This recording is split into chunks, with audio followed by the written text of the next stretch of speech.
Syndicated presents Shep and Sean, featuring Matt Shepard and Shawn Baligian.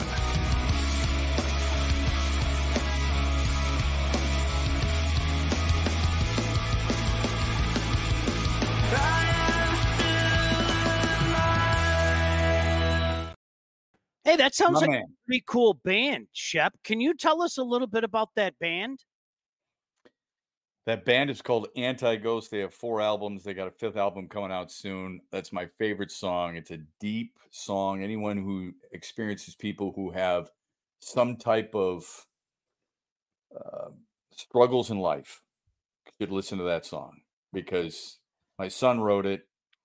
He writes all their songs, but he wrote it, and he wrote it while experiencing some issues with some friends who hadn't been able to handle their life situation very well.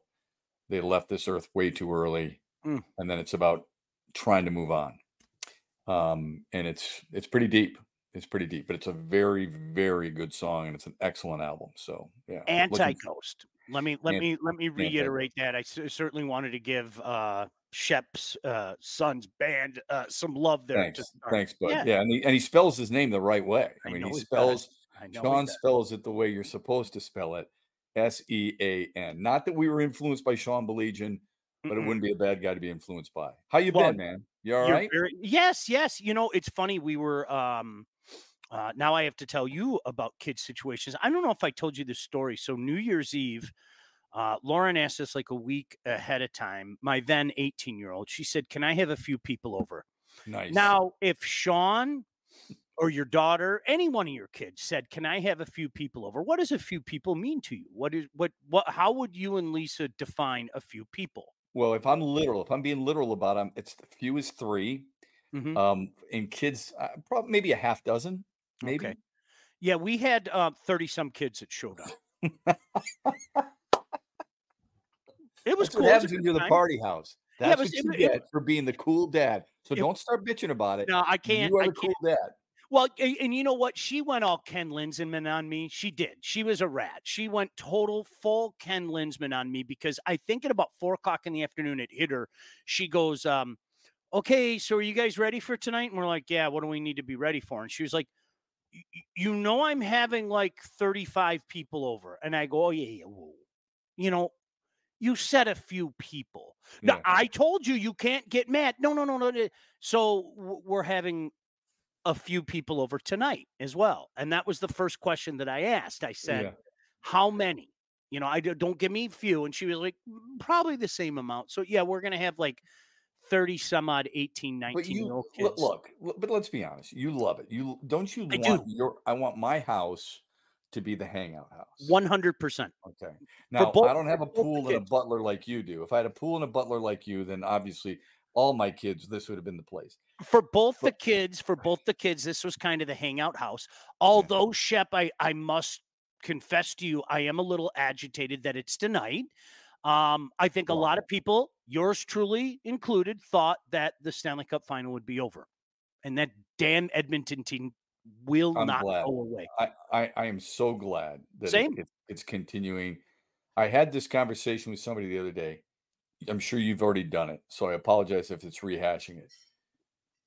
Whether Edmonton wins or loses, Connor McDavid's going to become the 5th player, I think, ever to be named the MVP of the series, even though his team loses, right? And the other 4, by the way, in case people don't know, Shawn obviously knows this. He could rattle them off like this. They're all goalies: Jean-Sebastien Giguère, Ron Hextall, Roger Crozier, right? And I'm missing Glenn somebody. Hall. There you go, Glenn Hall, when he was with the Blues. Mm-hmm. So those are the 4 guys. Those are all goalies. And Reg Leach in 76. Oh, I missed that one. Yeah, he won in 70 because he scored 500 goals in the playoff. And okay. But no, to your point, yes, 100%. Yeah, I was talking with my youngest boy last night. He is so much fun to watch. Or no, my oldest son. So much fun to watch. Shawn, you would know this better than me. Maybe Sidney Crosby, but in my life, I don't know if I've seen a better skater. Might it have been Mike Gardner? Might it have been Paul Coffey? Who's a better skater than Connor McDavid you've ever seen? Like his play the other night where he feeds Corey Perry in front. I swear to God, you could put a pylon near there and a pylon would get a goal or two because of what McDavid does. Who's a better skater you've ever seen than that guy, using his edges and generating speed, having that extra gear? Bure is the closest that I can. Bure was just a different level than everybody else. You know, when he was at his Russian rocket prime, when that guy turned it, that's the only guy, honestly, Shep, that I can think of that when he just turned it on, it was, I mean, you remember Pavel. He was unbelievable. I mean, Well, he was localize it for us. How about Fedorov? Yes, phenomenal. Okay. Phenomenal. Absolutely. Nathan McKinnon, it's a joy watching him too. But again, I'm throwing other names. I agree with you. Connor McDavid's this. He is. He's it's incredible watching him, and it's incredible watching the Edmonton Oilers, Shep, because first of all, let me call myself. I've literally picked against them every single round. Like Really? every single. I thought LA would beat them. I thought everybody was sleeping on Vancouver, even with their goaltending problems. I thought everybody was sleeping on Vancouver. And then, like everybody else, Dallas was going to roll over them, right? Right. And it's funny because we were talking about this the other day.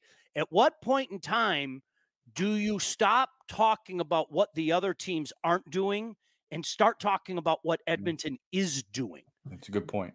Because right now, all we do is we talk about the limitations, whether it be Skinner, whether it be Darnell Nurse, who even over the last couple games, I mean, this is a historically awful playoff for the poor guy, okay? And everybody knows it. Whether it be Cece, they have all these limitations, and yet here they are, you know, with arguably the momentum, certainly favored at home tonight against the Panthers back in Edmonton. It's a great story, but it's a story where we have to stop talking about what the other teams aren't doing. Well, if Demko was there, Vancouver would have won the series. Well, you know, Dallas ran out of gas. Well, maybe Edmonton caused them to run out of gas. You know, maybe just the constant churning and what you spoke of earlier with Connor McDavid. Maybe that was the reason. You know, it's been fascinating to watch. It really is. Yeah, I'm with you. Look, the same thing you could say about the Celtics. Everybody said, well, they beat Miami without Jimmy Butler. Look at they missed this guy, and you know, Donovan Mitchell missed a couple of games, you know, when they played Cleveland. Tyrese Haliburton was hurt a little bit in Indiana. Yeah, but they still did it. So in other words, if they don't beat them, you're going to complain they couldn't even beat them without X player. But when they do beat them, you're not going to give them credit. It's ridiculous. I think we're in an age where we look for weaknesses more than we look for strengths in teams. 100%. We try to tear them down might be a little strong, but we look for a way why a team can't win rather than why a team can. So I love the way Florida plays. I think you do too. I love Tkachuk. I love Barkov. There's a lot of guys on that team I really like, right? I thought early on, I'm thinking there's no way anyone's going to win the MVP other than, you know, the obvious, you know, when you're shutting teams out and you're playing as well as you are in goal. But that top line for Edmonton, you can see why Hyman scored 54 goals was it this year? Zach Hyman. Who would have thought Zach Hyman would be scoring these goals when he was playing in Toronto or when he was even at the University of Michigan? Draisaitl is probably the second best player in the series. You know, maybe you think it's Tkachuk, it's possible, or Barkov, who's had a little bit of a 2-game slump. But overall, I mean, those are the best players in the series, and they're on one team. It's just it's been amazing to me. It's been so much fun to watch, and selfishly, I want it to continue. I want a Game 7, but I wanted the NBA series to go a little bit further. I thought in the NBA you could clearly see that Boston was better than Dallas. That Dallas had 2 guys, and that was it. In this Stanley Cup Finals, I don't know if it's clear cut. Even when Florida was up 3-0 I'm not saying I thought Edmonton would come back, but I'm not sure it was as clear cut as the NBA Finals was. Yeah, Shep, you know what? When the series started, I said Florida in 5, And then after game 3, I literally thought sweep. I'm not going to lie to you. I thought, well, they're going to finish it in Edmonton. And then obviously we saw what we saw. That brings up I want to ask you something. You've been around for a long time. And I think one of the funniest things happened in both the NBA and the NHL. By the way, David said big time CBC slot tonight, no doubt. Yeah, big time. It's such a difference in the broadcast, man. I mean, gosh. David, you are so right. And I'm going to give my buddy Shawn here a lot of credit. He and I will text once in a while, not as much as his barbecue buddies, but we'll text once in a while during the Stanley Cup Finals, and we'll bring up certain things that are happening during the broadcast. And one time I brought up something, and Shawn said, "Not watching it," because I was watching it on ESPN. I flipped back and forth. He said CBC all the way. Yeah, and I was flipping back and forth between the two broadcasts, like CBC by far and away. I mean, it's not even close from a production value and a talent standpoint. It's not even close. Not even close. Yeah. Shep, game 4 in Dallas, game 4 in Edmonton. You had a lot of people out there saying that they purposely tanked it to win it back home. I can't. That is honestly, if we were to bring up a list of pet peeves in the world of sports, that would be at or near the top of my list. If you think for a second, there are guys throwing a game out there. Now, listen, there is a psychological difference. I get it. it. You're up 3-0. And if it starts to roll downhill, whether guys want to admit it or not, there is that gene in you that goes, okay, it's not our night. We can go win. But anybody to suggest that you are purposely trying to lose a game in the NBA flipping final or the Stanley Cup final, you're out your mind. That their DNA is not built that way, man. Shep, you've talked to as many professional athletes as anybody I know. Their DNA is not of this world. They are not mere humans. Yeah, they're different, but think about what you'd have to do. I mean, you'd have to have a consensus in the NHL or the NBA. You brought the NBA, so you'd have to have a consensus. Let's say they're playing rotating 8 guys. The consensus would have to be, guys, we're going to blow it tonight so we can win it tomorrow or in 2 days at home. So you're trying to get Jason Tatum, who's never won it, right? Jaylen Brown, never won it. Kristaps Porzingis, sir. I can bring whatever the 8 guys are and bring them together and say, listen, man, it's not happening here in Dallas. Let's just win at the crib in a couple of days. Knowing what could happen, an injury away, ask Boston, who 2 years ago or last year, when they lost Jason Tatum in Game 7, if they thought, they had the best chance at winning when they lost at home to Miami, who ended up going to the NBA Finals. Yeah. Too many things can happen. You're right. They're not wired that way. These guys are all, you and I are type A personalities. They are elite type A personalities. The competitiveness in cards, I don't care what it is. You and I could be playing beer pong. In the end, it's fun, but in the end, you eventually want to win. I don't care how old you are. Those guys want to win at everything they do. Okay. Yep. I golf with Gibby. I play ping pong with Gibby. We play pool. We can have fun, but he wants to win, man. I don't care who you are. When you've reached that level, you want to win. There's nothing like, I'm gonna save it for the next game. That's not the way it works, especially when you're playing for a championship. Deny ping pong, by the way. Such an underrated game. I love it. I'm serious. I'm just not good at it. I'm not good enough. I can't do the English. You know what I'm saying? That little spin and come back to me, baby. Oh, Tammy says, good morning, Shawn and Matt. Good morning to you, Tammy, as well. Let me tell you about our friends at All About Catering while we have a second. All About Catering LLC is a full-service caterer, graduations, wedding, bridal shower, corporate events, anything you need catering for. From 25 to 4,000 people, Rick and his staff at All About Catering will take care of you as they took care of my family. Customer service and satisfaction is their number one goal. Listen, sometimes I love to cook, okay? But sometimes there are too many people coming over. You have to let somebody else do it. Enter Rick and the great folks at All About Catering. So don't sweat your next big event. Just go to allaboutcateringllc.com today to see their menus and all their 5-star reviews. Give them a call, 586-731-1398 to get your event started. That's 586-731-1398. They will take care of you as they took care of my family. Shep, does this you need that tonight, don't you? You need that catering company I tonight. need it. I need it tonight. No, you know what we're doing? It's funny you say that. My daughter, I don't know, she thinks she's like the pioneer woman or something. She wants to make like a bunch of those King Hawaiian like ham and Swiss sandwiches or something. So as soon as we're done with this, I'm running to the grocery store to buy like 78 packages of King Hawaiian buns and 8 pounds of ham and 15 pounds of Swiss. Okay, can I just say one thing? Only a few people are coming over. You said pioneer woman. My wife almost gets jealous sometimes because we'll watch that Saturday mornings. Mm-hmm.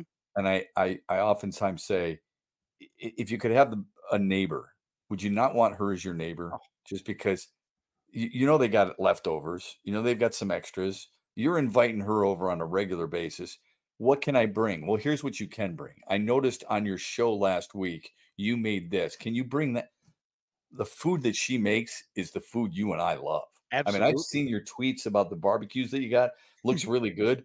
It's not like Reed Drummond, man. I mean, that's the person you definitely want coming over for a gathering of the neighbors. She's unbelievable. I'm not even joking. Like my daughter and I watch that show obsessively. I'm serious. Some of the ideas. Now, I don't like the way she cooks her meat. I'm not gonna lie, but Lad and the boys and the Cowboys, they're always taken care of. Let's be honest, Shep. But none of them are Cowboy fat. Tim can eat. Make no mistake about that. There's no doubt about it, man. Papa had that sweet tooth too, didn't he? All right, I got to ask you a question. Yeah. We've seen what has happened recently with the Tigers, right? They've lost 5 of 6. They've lost 10 of 13, 12 games back in the division. Offense is putrid. I mean, simply awful, right? Mm-hmm. Why is this a surprise to anybody? Mm. And the reason I say that is because a year ago, this team finished third to last in OPS. Chicago and Oakland were the only teams with the worst OPS. And that's the holy grail statistic that the Tigers use now. Not batting average. To a certain extent, it's not OBP. It's not slug. It's OPS, on base plus slugging. Detroit is a team 28th last year. Okay. Mm-hmm. Look where they are this year. And what did they do in the offseason to improve that specific number? I couldn't agree with you more. Honestly, I mean, that's just the way it was, Shep. I was one of those guys. I thought that the pitching might carry this team and at least get them to the levels that they were last year. And let's be honest, you've had a front row seat for this. By the way, can I just say this before I forget? And I'm not trying to embarrass you. Congratulations on winning about 5,000. What was it? 5,002 Emmys this past swing. Dude, you deserved every second of it. That's awesome. And I'm going to leave it at that. Shep, I'm going to go back to this. You've had a front row seat for this, and we all know the names, okay? Yeah, and you literally had a front row seat for this. We have been selling fairy tales to the fan base for a long time now. We have, whether we want to admit it or not, I don't care. And we Kristen, Bo, Daz, Jamar, Franklin, Jimenez, Lugo, Parker, Hill, Funkhauser, De La Cruz.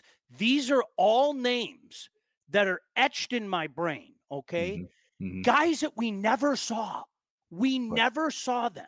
But all we heard from the brass was, wait till you see this and wait till you see that.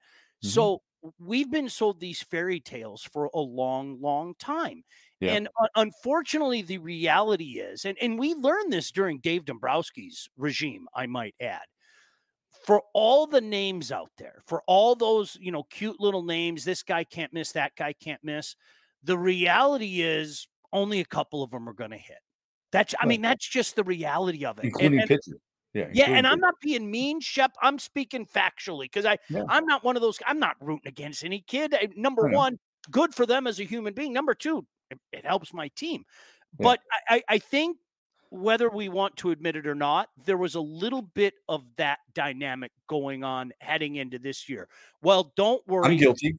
Yeah, Shawn, I'm guilty of it. I mean, I thought Now, there are certain names that I would disagree. Like you said, Parker. Yeah. We don't know about Parker Meadows yet. We can't officially, same with Torque. I'm not saying they're done or anything like that. Yeah, I mean, Justin Henry what they Malloy. were supposed to be. How's that? And anybody who judges Justin Henry Malloy or Colt Keith right now is way too early on it. Okay, but you're right. I mean, we were told Franklin Perez. I remember going down to spring training first year, and all I heard was, the best of the bunch. When they were talking about Mize and Skubal and Manning, and they said the best of the bunch is that kid right there, Franklin Perez. Didn't see it, right? Yeah. Right. You're looking for pop in a bat. Where is it? Yeah. We know what this team needed, and it hasn't been addressed. Now, they don't have it in the minors. Okay, so you got to go out and you got to find it. You got to get it. Who that was, you and I can argue about that all day long. The organization can too.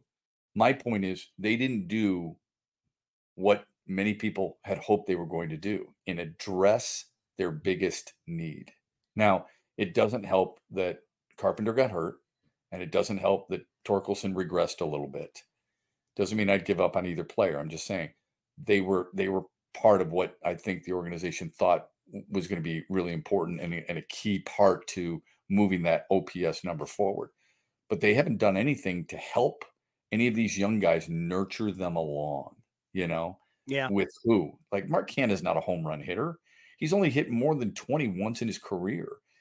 Gio Urshela has only hit more than 15 once in his career. He hit 21, I think, is his career best. These guys are, at some point, you and I recognize they are who their numbers say they are. And when you've been in the league 10 years like Canna, 9 years like Urshela, that's who they are. Yep. And where's the improvement? So I'm not going to judge Winfield Perez or Cole. I think Cole Keith's going to be a good hitter. I'm not going to judge a lot of those guys, but it's really unfortunate that, and I bought into it too, because I thought they were going to win the division. It's really unfortunate that this team has not done, or at least given the fan base a little bit more hope with some of the off-season opportunities they had. I want to follow up on that in a second. I want to tell you about legacy, but first, Rodney said, didn't know there was going to be a Pioneer Woman segment. I would have invited my wife. Don't even get me started on Edna May, okay? I could go off for the next 10 minutes on Edna May. Farmhouse rules. Listen, let's talk about our friends from Legacy. Did you know that thousands of Metro Detroiters, like my family, have already called Legacy Partners to get help with their home and auto insurance? Our friends at Legacy are one of Southeast Michigan's top independent insurance agents. They provide a full-service, one-stop solution for all of your insurance needs, personal and business, large and small. What Legacy does is they help listeners by fixing mistakes other agents have made, asking the right questions to get the right coverage in place, and you add it all up, and it saves you money. Chances are, if you haven't checked your policies in the last year, you're paying too much, and you could be underinsured. What are you waiting for? Call Joe, call Alex, call Dave. They're going to take care of you. Give Legacy Partners a chance to help with your home, your cars, life insurance, Medicare enrollment, or your business insurance needs. Call them today, 586-209-4106, or visit legacypartnersins.com to get started with your new quotes. Shep, it's not alarming, but Tarek Skubal came back down to earth a little bit his last couple of starts. Not alarming. I mean, in my mind, he's still one of the best pitchers in the AL, one of the best pitchers in Major League Baseball. Yep. But as you know, when a team is in a predicament like the Tigers are in, all names should be thrown out there. Okay. Yes, we have to, in my mind, a good general manager looks at everything, the potential of trading this, the potential of trading that. The one thing that has blown my mind lately, okay, Shep, we mentioned all those names, all right? You know, Daz, wait till you see Daz and Bo and all these names. When you're talking to me about flipping a known like Tarek Skubal for some kind of package of can't miss prospects, there's no such thing. I literally just shake my head and go, what haven't you learned? And forget the Al Avila era. It didn't exist. My magic power, it didn't exist. Go back to Dombrowski's era. I mean, how many of those guys, if you go back and look at some of Dave's deals, how many you can't trade Humberto Sanchez? What are you, nuts? Right. Casper Wells? You can't give up Casper Wells. Jacob Turner. Remember the Jacob Turner? Oh, God. People wanted him. Yeah, they wanted him up right away. Yep. Oh, my goodness gracious. And it's like, that's not to say that some of these guys aren't going to hit. But that's the situation that we're in right now. Yeah, I get it. We're going to have conversations about what can you get for Tarek Skubal, for a myriad of reasons. But the idea of flipping him for some, magic fix-all prospect, Shep, it's mind-boggling to me. Well, it surprises me too, because people haven't learned their lesson in that regard. But just because, as you've said before, just because it didn't work out in drafting a specific position player or a player from a certain university, or because it hasn't worked out when you were making a trade, doesn't mean you stop doing it. The difference with Jacob Turner was you got Miguel Cabrera in return. Okay. If you're talking about trading, I wouldn't be opposed to trading Tarek Skubal, but I wouldn't trade him for prospects, because that's exactly what they are. Now, if prospects are part of that mix, that's one thing. But if you're talking about an established major leaguer, you need somebody in the middle of your lineup. Again, this is all fantasy stuff. We don't know. I'd do it in a second. I'd do it in an absolute heartbeat, because this team is so far away. Folks, just look at some of the teams that are much better than them and what they possess. Okay. Detroit doesn't have any of it. We've said this ad nauseum. I want everyday players. Yep. How many everyday players does this team have? Okay. In what positions are they, if at all? Okay. And then what are their numbers associated with it? They're not there. So if you could get a big haul, or a haul of some guys who are major league players and are going to help your lineup right away, I'd trade Tarek Skubal like that. Yep. And I think most people would. I wanted to trade him 2 years ago before he got injured, and I was probably in the minority there. How much? I mean, this is what Scott Harris is thinking. There's no doubt about it. At what point is Tarek Skubal going to become a free agent? 2 years. How much is it going to cost? He's a Scott Boras agent. I don't know how much it's going to cost. I don't think anybody does. It's not going to be like $40 million. It's not going to be like that. I don't think he's going to make as much as maybe a Carlos Rodon, for example, but he's going to make a lot of money. Are you willing to spend that? And then is this organization willing to spend? Think about where this organization is right now, Shawn. They spent $106 million. Okay. Cleveland can win with it. Baltimore can win with it, because Baltimore's got their young guys and they're all coming up at the same time. It reminds you of the Tigers from the late 70s and early 80s.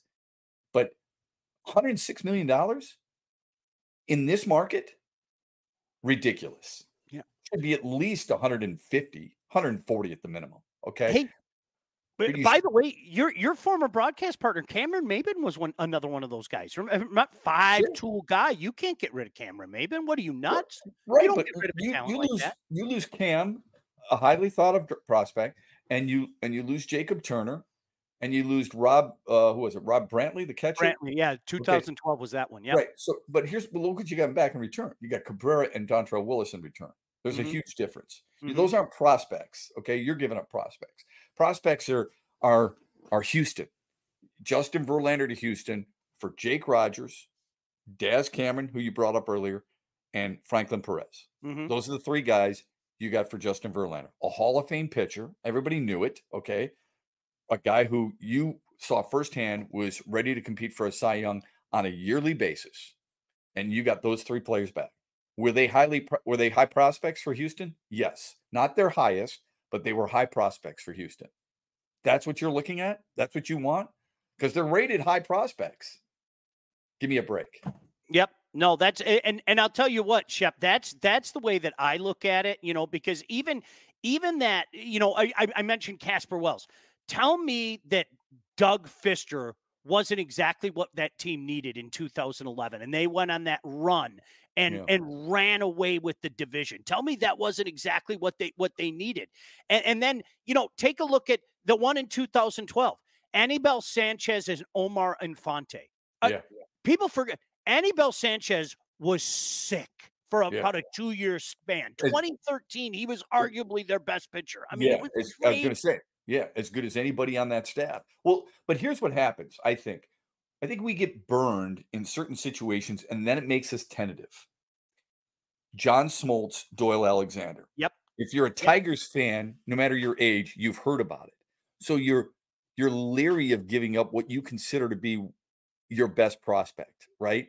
Even though it may win at the time. But because they didn't win a championship with him, then it was a failed trade. It wasn't a failed trade. He did exactly what you needed them to do. He went undefeated down the stretch at 10-0. He got him to win the division. The next year, he was an all-star, and that was about it. While John Smoltz became a Hall of Fame pitcher. Nobody knew that was going to happen. You're not trading Tarek Skubal, who has all the skill set of what could be a long-term Cy Young contender if he stays healthy, by the way. And he's had 2 surgeries. If he stays healthy. And then are you going to be able to spend that kind of money for just prospects? Yep. You need something you can plug and play to do that. If they could get that and they can get a really solid player, even if it's only 1 or 2, I'd do it in a second. Absolutely. And they're going to trade Jack Flaherty. The sad thing is that we're talking about it. The sad thing is we're talking about that instead of talking about these guys being the anchors to help this team down the stretch to win the division. Instead, Cleveland's ahead of them. Kansas City and Minnesota are all ahead of them. Depressing. Shep, I'm going to cross a stadium off my personal list with Jack next week. I have to ask you about it when we come back. Okay. But first, I need to tell you about our friends at Wealth Advantage Group. The Handsome Brothers. You don't believe me? Look at those guys. Strikingly handsome right there. And if you're ready to take charge of your financial future, look no further than the Wealth Advantage Group. They're located in downtown Northville, historic downtown Northville, I might add, and owned by the Handsome Brothers right there with over 20 years of industry experience, Mike Cusack and Jeff Cusack. They understand that your financial goals are as unique as you are. That's why they offer personalized expert guidance to help you navigate the complexities of financial planning. Now, whether you're saving for retirement, you're getting ready to sell your company, maybe you're already in retirement, they can help guide you through every step of your financial journey because they work with clients throughout all stages of life, and they have clients in over 20 different states. The investment world is a complex one, so if you're ready to start taking your finances more seriously, it's time to work with a couple of experts, and a couple of handsome experts, I might add. Reach out to my friends at the Wealth Advantage Group at 248-773-8574 or visit their website at www.thewealthadv.com. I'm sure a lot of groups of friends do this, Shep. A lot of parents do this with their kids. Maybe you've done this with your kids. It's a lot easier when they're younger. It's a little difficult when they have their own lives and jobs. But Jack and I think this is going to be number 19 for us, our 19th different ballpark. Next Sunday, we are going to Anaheim to see the Tigers take on the Angels. Looking for, I think it's going to be number 19 on the list, if I'm not the big A, huh? Yeah. What did you think? I've heard mixed reviews on it. Yeah, I think it's okay. Yeah. I think it's just okay. It takes a lot to impress me for a ballpark. I mean, every time you go into a ballpark, for me, it's usually pretty special, but there are certain ballparks that separate themselves. The rocks out in the center with a little bit of a waterfall is fine. I don't think there's anything striking about it that makes me go, I got to come back here. But it's cool. I think it's just cool that you're going to see a different team in a different market, right? Is it something I would tell Shawn, you and Jack have to go to Fenway. Yeah. You have to go to Wrigley. You have to go to Kansas City and Kauffman Stadium. You have to go to Pittsburgh, right? Unbelievable. Yeah. Those are, to me, those are must. There are certain other ballparks like New York, I would say, yeah, for Yankee Stadium, but only because of Monument Park. The rest of the ballpark is just, There's nothing special there. I still like Camden Yards, but yeah, I mean, LA's fine. I don't think it's as good as in the West. If you're looking at just the West, I would rank Seattle, Houston above them. I loved Dodger Stadium. There was a little Tiger Stadium flair to it, in my opinion. Oh, yeah. I thought Dodger Stadium was great. Yeah, people forget it's the second oldest National League ballpark, to Wrigley. When you're at Dodger Stadium, you're at a baseball game. Yeah. That's what That's I a love great call. about it. Yeah, that's a great I mean, call. you look out there, they do some little things right. These are the things that I've asked the Tigers over the years to do, and obviously I have no influence. But they do the little things right. So if you go in the bowels of Dodger Stadium, on one wall, they've got all the gold gloves of every Dodger who's won a gold glove. They've got all the MVP trophies. So Kirk Gibson's MVP trophy is there. They've got all the silver sluggers on another side of the wall. It gives you a place to go to reminisce or learn about Dodger history. And then they have a Dodger Hall of Fame. I think it's on the 4th floor.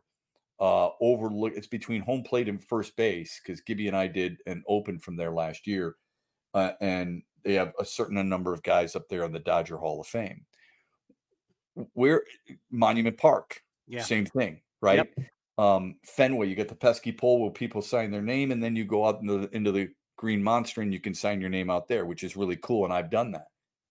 What is it that Comerica does that honors its former greats? Like, besides the wall, besides the names on the wall and the numbers, what is it they do to draw you and Jack, if you didn't live here, into your ballpark and recognize Mickey Lolich, Lance Parrish, Lou Whitaker before he got his number retired, a guy like Dan Petrie, right? Players who were instrumental in the success of the franchise, but weren't good enough to be Hall of Famers. There's nowhere. No. And not that the Angels have that. The Giants have a little bit of that. I mean, you go to PNC Park, you should go there. That place is. Yeah, I haven't been there yet. That's one we haven't been to yet. It's really special. Yeah. It's really, really nice. And the setting, it gets cold, but I mean, the setting is just gorgeous. But those are the little things, and the Dodger Stadium has that. They have those things that make fans walk through and go, now this is what an organization is supposed to do. Yeah. You've been to Lambeau, right? Take Jack to Lambeau. They do it there. Yeah. Even Soldier Field, which isn't great, but in the bowels of Soldier Field, you walk around there, it's special, right? You've got to have that because your organization deserves it, and the people who played there and represented you, they deserve it. It's funny you say, I loved Soldier Field before they turned it into the spaceship. Like, me too. Going there as a kid was special. It was. Yep. It was, with those stairs, and I thought it was a really. Yeah, I thought it was a really cool place. That's a good call because, when you walk around Comerica Park, they'll have the little poles, and I do mean little poles, that 1950s. This happened in 1958. Why isn't there more? I don't get it, especially like if you went over to where, like, for example, the carousel is or the Ferris wheel. Go over to the Ferris wheel. There's so much area over there in the Ferris wheel where you could make that the back wall. The entire back wall is an homage to the very good Tigers. Absolutely. I mean, it's almost sinful that Bill Freehan is not recognized somewhere in the ballpark other than him catching Mickey Lolich on one of those little posters that they have that looks like you're back at Jennison Fieldhouse or Chrysler Arena. It's an old high school gymnasium celebration. It's a little. They moved. Remember? Was it last year or 2 years ago, Shawn? They moved the fences in last year, right? Yeah. What would be the harm if you had a walkway out there? Because people are out there on the street, right? They're walking right there where Ford Field is, and you see the DAC. What would be the harm of carving out an area there where you could walk through, or at least pay to walk through, or maybe if you're a fan at the game, where you could walk through and recognize and see all the plaques of great Tiger players of the past? I mean, what about Mark Fidrich? How about having something out there that celebrates Mark Fidrich's one season? Yeah. Okay. Where he was Rookie of the Year and he took everybody. If you're Shawn Baligian, you know that. Do you know that if you're Shawn Baligian's grandson? Right. You don't. Yeah. And what surprises me more than anything else is that they don't get it. Why don't you understand this? So you and I can love this team as much as we do and love the teams. And we do. Look, and I've been burned by them, so it hurts me, but I still love the Tigers as a whole. I would like what's best for our fan base. Why isn't this done? You're spending money on what? Brand new seats behind home plate where you can order a Mai Tai. Who gives a crap? People want product on the field. On top of that, how about just taking care of the guys who wore the English D? Nothing. Shep, you know what? You stole my thunder because it's potentially more lucrative to put about this much padding on the back of a chair and call it premium seating. That's the Right. most important thing. It is sad because I Shep, you knew this. We had tickets. Jack and I had season tickets from I think 05 to 17 when he took off for DePaul. And, we haven't had a chance to go this year because he's living out west and everything. I haven't been to a game yet at Comerica Park. It's weird. It's like, I got to go down there sometime because listen, for many, many years, I was down there 40 times a year and everything. Yeah. It is amazing to me how that ballpark has fallen apart. And Todd and I in particular talked about it a few months ago. Just walk around and go sit in some of the seats. There are a lot of broken seats. Yeah. I mean, a lot of broken seats. Thank God they finally moved into the 21st century by, replacing some of those old box TVs, which, by the way, a vast majority of them didn't work for many, many years, but around the concourse and around the mezzanine and everything. So as far as I'm concerned, with the Upkeep, we've probably moved into the 21st century now. Maybe it's 2007, but this is a park that's not that old.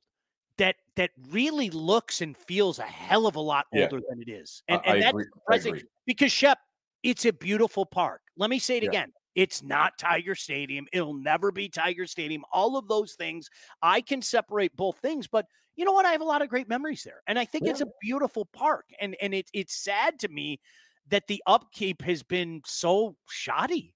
I agree with you. I love where it is because I was defensive against it to start because of all our experiences at Tiger Stadium, but I have grown to enjoy it and love it. And I love what downtown has with Little Caesars, which is state of the art, and Ford Field and Comerica and Fox.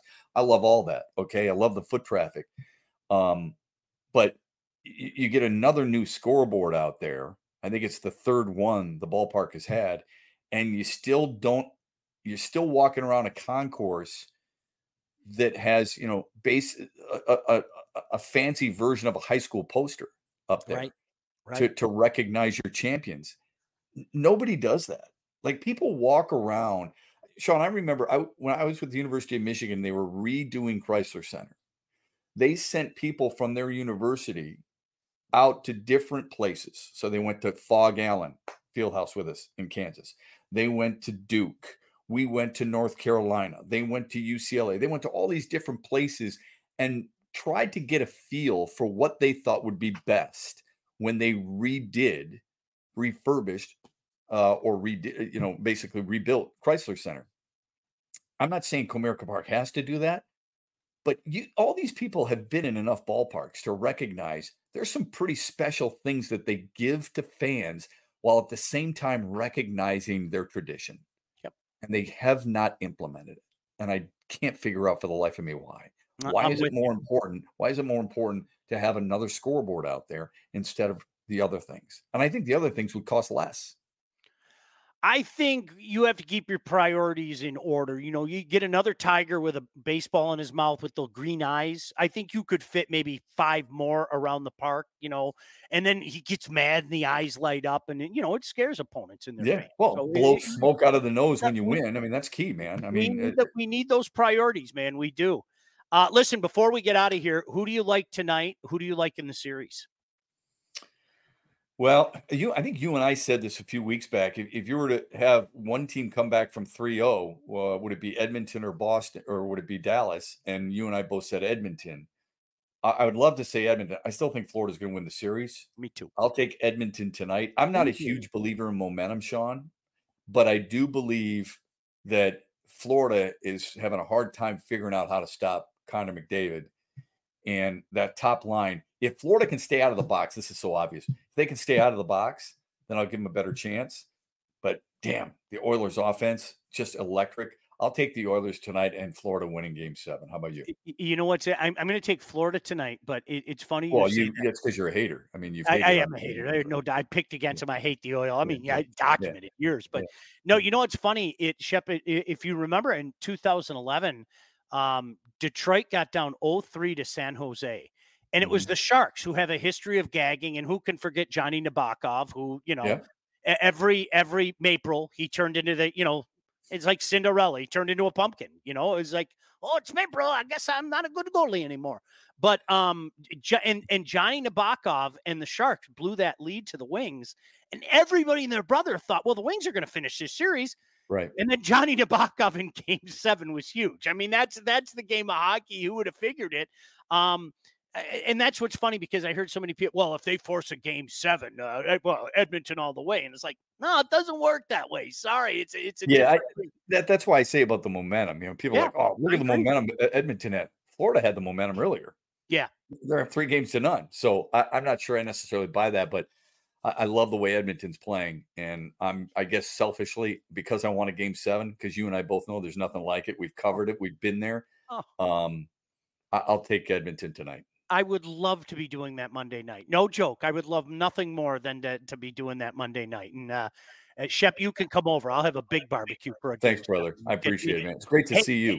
Absolutely. Have a great weekend, my friend. Right, and you make sure you check out Anti-Ghost if you have not yet. Fantastic music. Todd, Blake, thank you. And to you Todd, guys, thanks for watching. God bless you. Have a great weekend. We'll see you. All right. See you guys. Shep and Sean, featuring Matt Shepard and Shawn Baligian. Produced by Todd Losey and Blake Matcherzak. Executive produced by Shawn Baligian and Todd Losey. Theme song, incidental music, and related sound effects are from Still Alive by Anti-Ghost.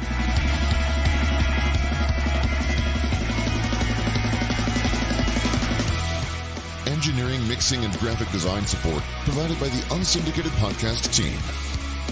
Don't forget to like and subscribe on all your favorite channels. While you're there, be sure to rate and review the podcast. Call the Unsyndicated hotline at 248-237-3257.